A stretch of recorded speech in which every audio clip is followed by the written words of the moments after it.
పోయి ఉన్నవాడు అంత బహిష్యత సర్వం వ్యాప్య నారాయణ స్థిత లోపల బయట ఆయన లేనిది లేదు, అంతగా ఆయన.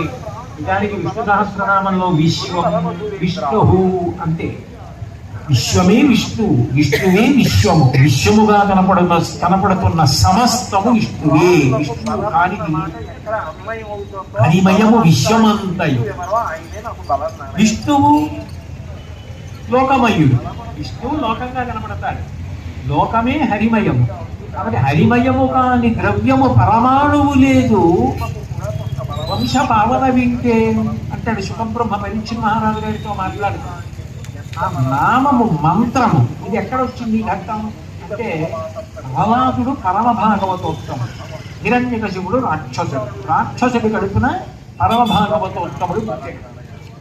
అతాట స్థాయి ఘట్టం ఎక్కడ అంటే ప్రహ్లాదోపాఖ్యానంలో చిట్ట చివర హిరణ్యకశిపుడు ఒక ప్రశ్న అడిగాడు, ఎవరి బలం చూసుకున్నరా నీకింత ధైర్యం అని.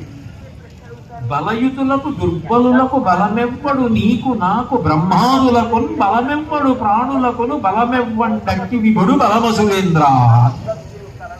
నాన్నగారు ఆ ప్రశ్న అడుగుతారు, నీకు నాకు దేవతలకి సమస్త ప్రాణులకు బలమన్న మాట ఎక్కడ అన్వయం అవుతుందో బలమంతా ఆయన విష్ణు ఎవరో ఆయనే నాకు బలం. నాన్నగారు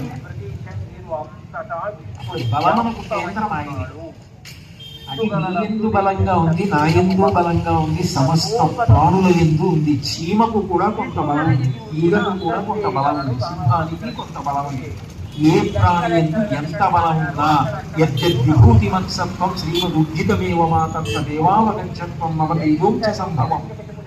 అన్ని ప్రాణుల ఎందరి ప్రకాశిస్తోంది, ఆ బలమే నాకు బలం. నాన్నగారు సరే ఇలా మాట్లాడుతున్నావు కదా, నాకు విష్ణువు బలం అంటున్నావు, ఆ విష్ణువు ఎక్కడున్నాడో నాకు చూపించే, యుద్ధం చేసి అతను నేను గెలుస్తానని. మళ్ళీ ఇదే ప్రశ్న అడుగుతారు, ఎక్కడున్నారని అడుగుతారేంటి? ఇందుకలడు అందులేడని సందేహము వలతు చక్రి సర్వోపగతుండెందెందు వెనక చూచిన అందందేగలడు దానవాగ్రణి వింటే. అసలు విష్ణువు ఇక్కడున్నాడు ఇక్కడ లేడని చెప్పడం సాధ్యం కాదు. మీరు నమ్మి శాస్త్రమును ప్రమాణం చేసుకుని చూడగలిగితే ఆయన లేని ప్రదేశం లేదు, అంతటా విష్ణువు వ్యాప్తమై ఉన్నాడు. ఇందుగలడందులేడని సందేహము వలదు చక్రి సర్వోపగతుండు ఎందెందు వెలగి చూచిన అందందేగలడు దానవాగ్రణి వింటే. మీరు ఎక్కడెక్కడ వెతకండి నాన్నగారు, అక్కడక్కడ విష్ణువు కనపడతాడు.